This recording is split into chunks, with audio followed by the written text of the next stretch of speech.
later. So tonight I want to talk to you. The devotion tonight, the title is The Anger Zone, Handling Anger God's Way. So for the next couple Wednesdays and the next couple Sundays, what we're going to do is you are going to get the overflow of the devotions from my extra time that I've had while I wasn't on vacation, so to speak, or not, doing office work or preaching. I had a little extra time to be in the Word and do some personal devotions and some reading. While I was on break, I took the opportunity to do some reading. I have been working through Mere Christianity by C.S. Lewis. It had been quite a while since I had read that work, and so I took the opportunity, having extra time to do that, and then just extra time to be able to just settle into my devotions a little bit more than maybe a person normally would. You're going to get the overflow for the next few weeks of some of the gleanings of my devotions. And so that's one of the things you're going to get tonight on handling anger God's way. So let me just begin with this question. Have you ever got extremely angry and said things and did things that you regretted? I was going to say, every last one in the building and at home, you've got to say yes. I just can't imagine that there's a human being alive that doesn't feel that they have said things and done things when they were angry that were sinful, wrong, and that they regretted. So of course we have. We all have. But it doesn't make it right just because we've done it. Heard a story about an example of anger getting the best of someone. True story. It's 1976, and a guy by the name of Eugene Snyder out of Carteret, New Jersey, let his anger take control when, after being ordered in divorce court to divide his property equally with his wife, he got so angry because she had left him for another man. He was so angry that he took a chainsaw. True story, absolutely true. You can go online. I did go online to make sure that what the story was true, and it certainly is true. Got mad, took a chainsaw, and cut the couple's home in half. Completely in half. Shingles, floor joists, rafters, weight-bearing beams, all the way to the ground, completely. He measured out the distance of the house, found the middle, and absolutely cut the house in half. Of course, he was called back to a court to give an account for how he believed that splitting their property equally meant making the house unlivable, but truly did that.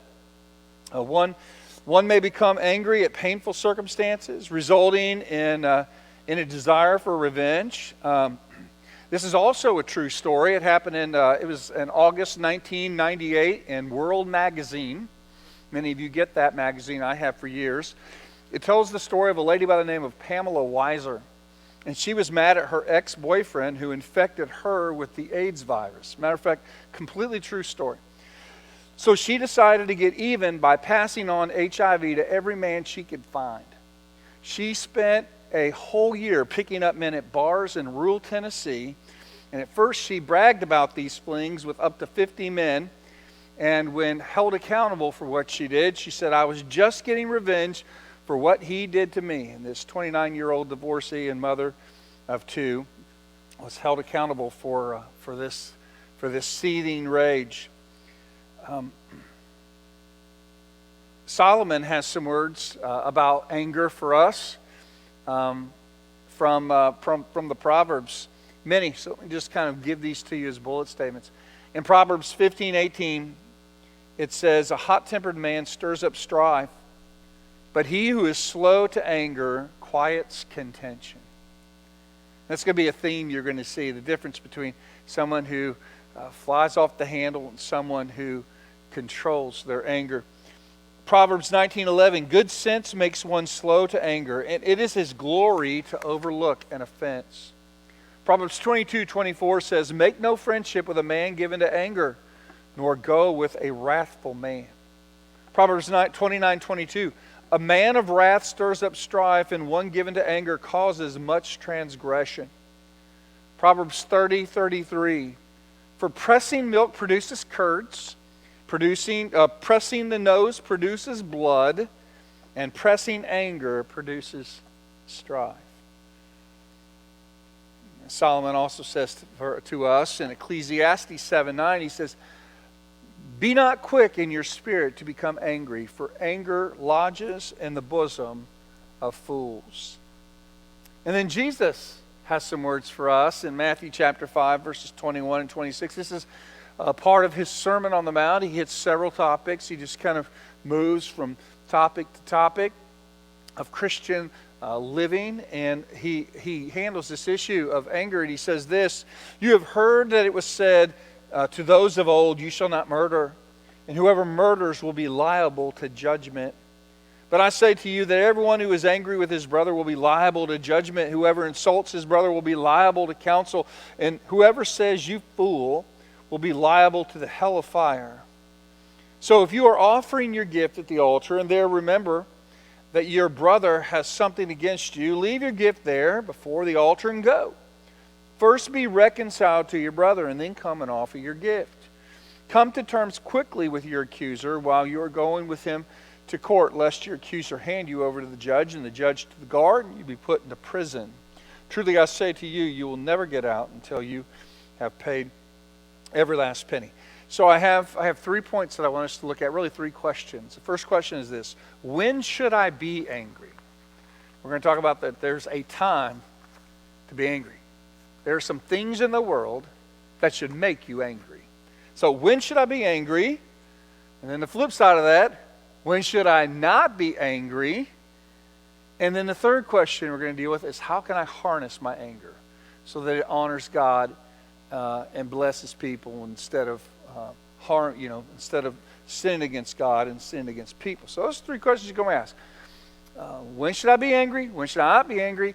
And then how can I harness my anger in a way that honors God and helps people? So let's handle the first question first. When should I be angry? Now it's apparent, so turn to Ephesians chapter 4, verses 26 and 27.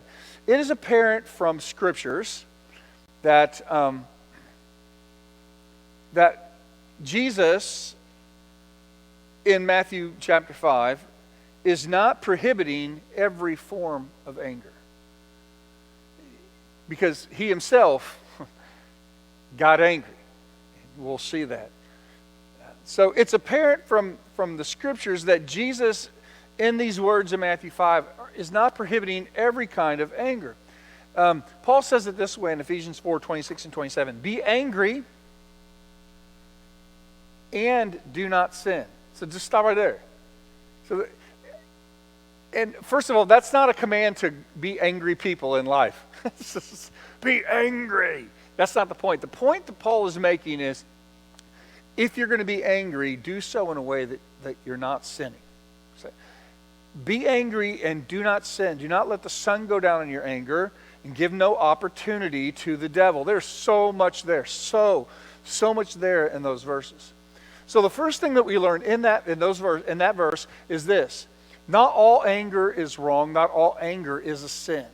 He's not commanding us to be angry. He's not saying, go and be angry. His point with this word, this structure, is when you are angry,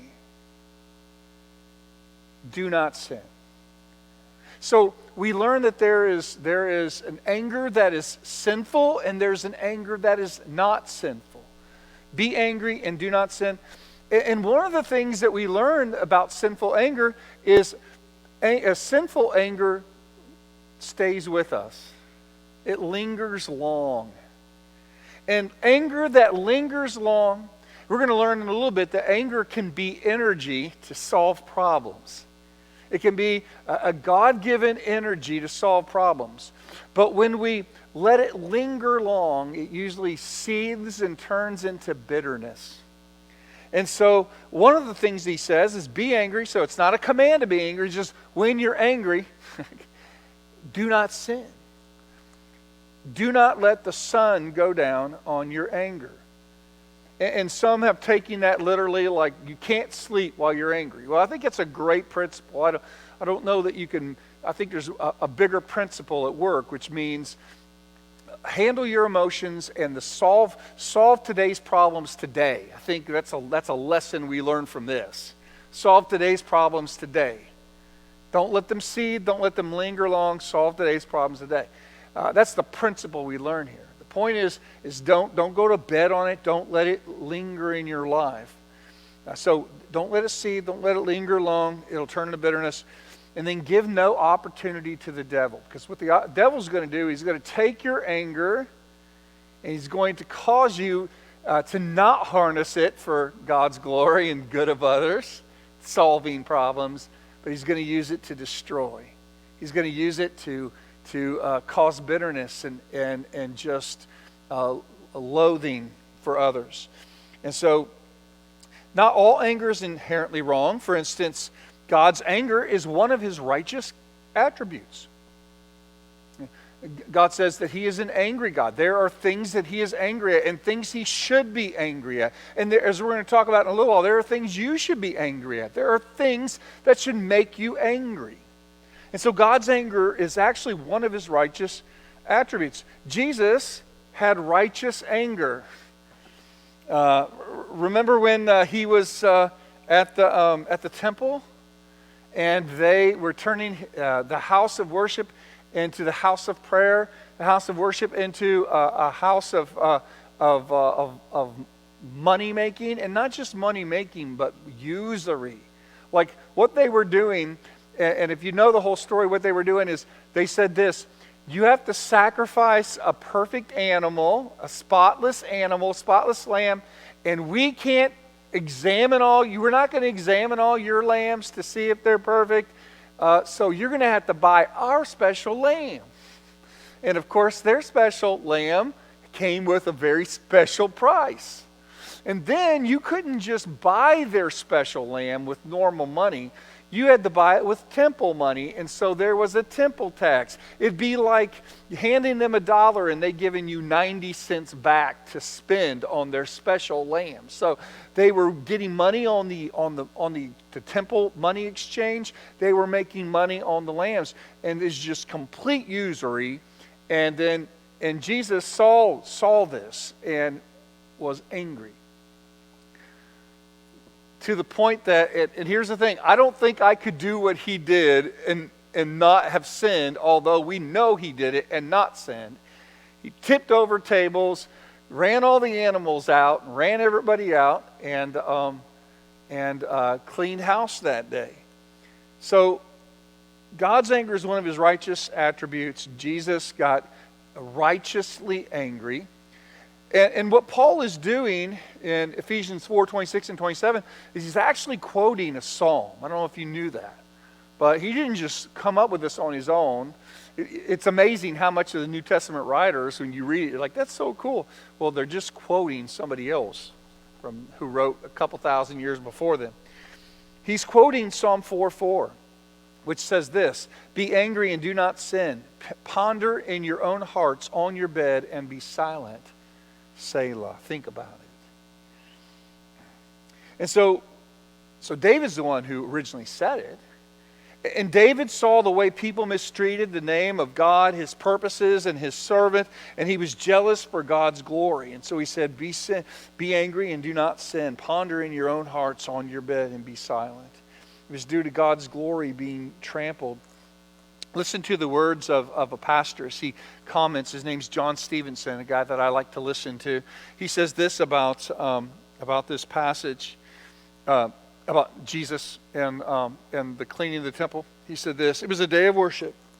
The morning sacrifices had been made. The priest had gone into the temple and with the incense to offer it before the Lord, and the people had partaken in their morning's prayers. Suddenly in the outer courts there is a disturbance. Doves are flapping, tables go flying, people are scattering, coins are clattering. In the middle of it all is a Galilean rabbi wielding a whip. His arm is raised and lowered, another sharp crack on the lash. Who is this man? Has he lost his mind? Can this be sweet, gentle Jesus? I love the way he said that. Can he be angry? The anger of Jesus should come as no surprise to us, he says. The anger of the Lord is a common theme in the Scriptures. The Lord's anger is directed against sin and unrighteousness. He becomes angry. His wrath and his anger is revealed from heaven against all ungodliness and unrighteousness of men. He goes on to say, especially when they suppress the truth and unrighteousness. He goes on to say this, God becomes angry when his truths are substituted for lies. He gets angry when good is exchanged for evil, when holiness is replaced with iniquity, when his desire for marriage is replaced with pornography and adultery and homosexuality, when his worship is ignored and replaced with concerns over idols of wood and stone, and these days metal and plastic. He goes on, God gets angry, and we should too. We should get angry when we see abortion clinics murdering babies. He goes on, at the smut that is published under the banner of freedom of the press while Bibles are banned from our public schools. At the way the media feels free to make fun of the sacred and the way it portrays all Christians as shallow and superficial spoil sports who want only to stop people from having fun. We should get angry when religious manipulators peddle their products and sell their wares, all while living lives of hypocrisy. And he ends by saying, there is a time to be angry. So there's a time to be angry. Second question, which is going to lead us, there is a time to be angry, but hear me carefully. The majority of the times we are angry, there isn't, thank you, that's probably better than I was going to say, is not the time. Like, I guess what I want to start with is I want to start with making a case for the fact that there are times to be angry. There is righteous indignation. There are sins and crimes against people that you should get angry about. There are times, there are injustices in this world that we're not angry enough about. On the other hand, usually what happens is we're angry when we shouldn't be.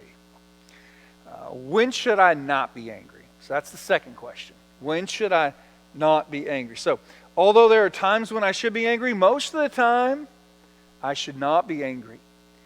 Usually when we're angry, our anger is misdirected. It's not because we're jealous for God's glory or angry over real injustices and sin. But usually we're angry because we feel personally mistreated or slighted. I just want you to pause and think a little bit about the times you get angry. Okay? They said this to me. They walked by me and didn't say a word. They shook his hand but not my hand. Just think about the ways we get angry, right? It's usually a personal slight. It's not about a sin that's been done, an injustice that's been done, about a sin against the holiness of God. It's usually about the fact that I have been slighted, that we have been mistreated. So the kind of anger which is sinful comes about when we don't get what we want. When we're motivated by some idolatrous desire, when our will is violated, when our anger becomes focused mostly on the wrongs which have been done to us, when our focus is on our pain, our rights, our reputation, our needs, then usually that's when we've stepped over the line. As Christians, when it says be angry and sin not, once again I want to remind you that's not a command to be angry. We're not to be bad-tempered people, constantly angry about this and that. While anger is not in itself sinful, that's not where the Christian actually is to live his life. I mean, that's kind of the ongoing joke, right? the Christian's always got to, he's mad at somebody, right? That's not really the default of where we should live. While anger is not in itself sinful, it can often lead to sin. That's why Paul says, and that's why he's quoting David, who says, be angry and do not sin, because so often it does. And one of the qualifications for an elder is that he is not to be quick-tempered, but rather he is to be gentle and uncontentious. And the truth is, the root of most of our anger, our non-righteous anger, is pride and selfishness. So here's an exercise I want you to do. For the next 2 or 3 days, every time you begin to feel seething rage and anger welling up within you, ask yourself a question: why am I angry? Exactly why am I angry? And then just give yourself an opportunity to evaluate if it's a righteous indignation or if it's not. And then the last thing I would say is just, the last question I'm going to ask is, how can I harness my anger? So anger's not automatically sin, but oftentimes it is a sin depending on the motivation of it. Is it about the fact that it's all about pride, it's all about me, or is it about an injustice being done? Is it about God's righteous character being maligned? How can I harness this anger in such a way that, once again, how do I say it? It honors God and helps people. Honors God and helps people. Heard a story about a guy after spending 3.5 hours enduring the long lines and surly clerks and insane regulations at the Department of Motor Vehicles. This guy stopped by a toy store to pick up a gift for his son. He brought his selection, which was a baseball bat, to the cash register. And the cashier said, "Cash or charge?" Cash, the guy snapped. And then he realized, I was just kind of rude to this poor cashier. They didn't do anything wrong. So he then began apologizing for his rudeness. And he said, "I spent the whole afternoon at the Motor Vehicle Bureau, and I'm just mad." And the cashier said, "Shall I wrap the bat, or are you going back there?" How do I harness my anger? First thing I'd say this is, remember the homework assignment I just gave you? Evaluate your anger. The first thing to do is evaluate your anger to find out if it's righteous or if it's sinful and selfish. If it's sinful and selfish, you release it, you repent, you confess before it ever becomes an action, an expression, or an outflow, and then you release it and move on. If it is a righteous indignation, if it is a righteous anger over injustices done, now you can move on. So at that point, evaluate if it's sinful or not. If it's sinful, cease and desist. Move away quickly. Release it, confess it, think rightly about the situation, and move on. If it is righteous indignation, then you realize that anger is actually energy to be used to solve problems. Like, anger is an emotion. It's like all other emotions. It can be used for evil. It can be used for good. You get in a fight with your spouse and you're angry. All of a sudden now you have energy. You can use that energy to say awful and hateful things, or you can use that energy to motivate you to fix and solve the problems in the relationship. So anger is energy to be used to solve problems. Anger is primarily sinful when it's used to attack others, but it doesn't always have to be. Another thing that I want to kind of handle is that normally when we think of anger, expression of anger, we normally think of the expression of anger coming out in what kind of ways? Talk to me. Okay, violence. Okay, violence. What? Okay, argument. So yelling. Okay, that's true. Yelling, name calling, screaming, throwing things, harming others, breaking stuff. That's the standard way we think of anger, and for good reason. Because there's a whole population of people who get angry who express itself, especially extroverts, in mouth running. But here's the thing that you got to be careful. Introverts also sinfully respond in anger as well. Did you know it's also sinful when you allow your anger to cause you to give people silent treatments? To abandon commitments you've made? We don't think of anger, that being expression of anger, being wrong. We just always think of the person who yells. And typically, not always, it's the extroverts who tend to express themselves that way. And it's absolutely wrong. But the introverts oftentimes get off the hook for the way that they express anger because they don't scream at you. But lots of times there's manipulation, there's a withholding of affection, there's behind the scenes sabotaging things, the things that we don't automatically see that are still expressions. So let me just say, for all you introverts that go, I don't have a problem with anger, it's all you extroverts that are always yelling and throwing stuff. Yes, you're right. On the other hand, think about the ways that introverts can tend to express their anger. Withhold affection.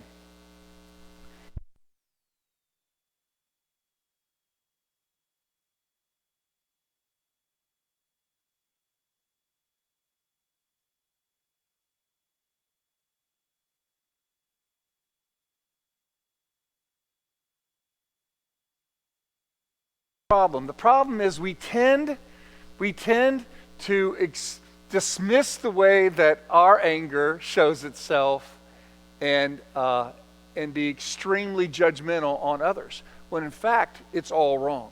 So if you show your anger by yelling, name-calling, intimidating, screaming, throwing things, physically harming people, breaking things, that is wrong. If you withhold affection, give silent treatment, sabotage relationships, break commitments because you're angry, that's also wrong. I'll move on if I think you guys are catching what I'm saying. Catch what I'm saying? There's all kinds of expressions, and they're not always your standard typical ones that we think of when we think of anger. I say it this way. God has made people, when they get angry, to do one of two things: to blow up or clam up. And both are wrong. We know the blow up people are absolutely wrong.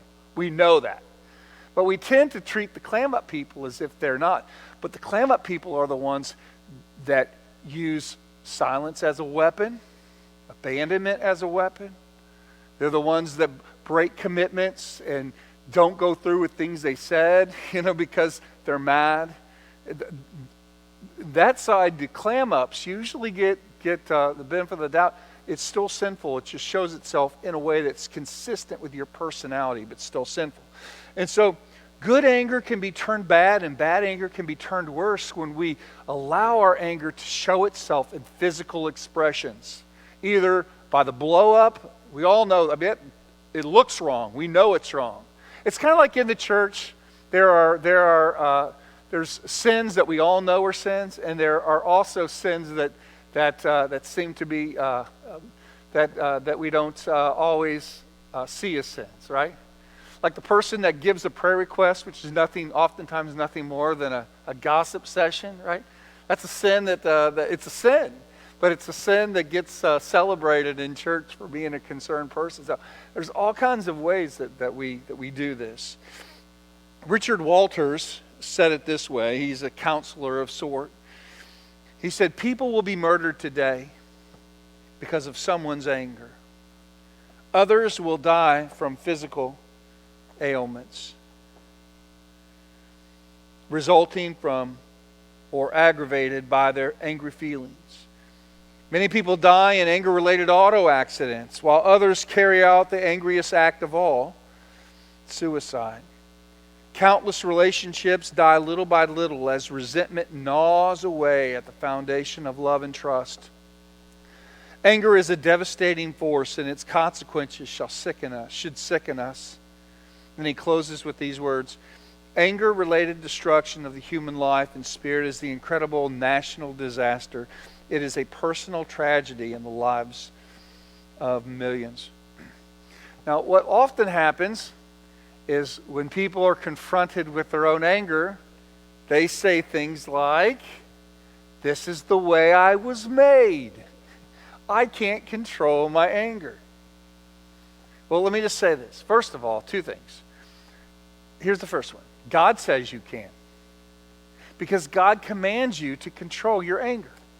We mentioned so many scriptures from the Proverbs and Ecclesiastes, Jesus' own words, and Matthew, and Paul's words in Ephesians, who's also quoting David. That's just a small smattering of the verses that talk about anger in the Bible. God commands you to control your anger. Therefore, as a believer, you have the ability through Him to do what He's called you to do. God would never call you to do something that He has not equipped you to do. So, first of all, for those of you who say, "It's just the way I was made. I'm just an angry person. There's nothing I can do about it. I can't control my anger." First of all, God says you can. Second of all, experience says you can. Think about this. For instance, you and your spouse are fighting. You're fighting, you get out of your car, you're still snipping with each other. Well, I happen to have pulled up in the parking lot at the same time, and I walk by you two, and I say to you in a cheery voice, "Hi, how are you doing?" And all of a sudden, you two quit fighting, look at me and smile and say, "Hi, PM, we're doing just fine." You see, you were controlling your anger instantly because you didn't want to be embarrassed. You had the ability to control it. If the right environment, the right person, the right situation is there, you can control it. Your boss irritates you, and you control your anger because you don't want to lose your job, right? In that moment, you don't let it overflow. But at home, the consequences for losing your cool are not so detrimental. So you go ahead and let those poor souls have it, right? Think about it. You don't give it to the boss because the boss will fire you. So you bring it home, and the husband gives it to the wife, and the wife gives it to the kids, and the kids give it to kick the dog, and the dog bites the cat, down the line, And so God says we can. Experience tells us we can. If the cost is high enough, we figured out how to control it. So experience tells us that that's not true. We certainly can control it and need to control it. Righteous indignation is a good thing. Here's the thing. A lot of times what started out as righteous indignation, by the time it makes it out to the outflow of how we're going to process and respond to anger, it can be righteous indignation in the heart, but can be a sinful expression if we're not careful. Does that make sense? What can begin as a righteous indignation, anger over true injustices that should never have happened, righteous indignation over social sins on whole groups of people, like abortion, that are wrong and should anger us. By the time they show itself in expression, it becomes sinful, like someone who blows up an abortion clinic, or someone that harms someone who's walking into one of those facilities, or something like that. So is your anger a righteous indignation? And then if it is, how does it show its expression in a way that honors God and helps people? Honors God and helps people. Okay, let's pray together. Father, I ask that this devotion has brought an ability for us to think appropriately through the issues of this particular emotion that so often divides people, harms churches, and breaks up families. Many children have been devastated by the anger of a parent.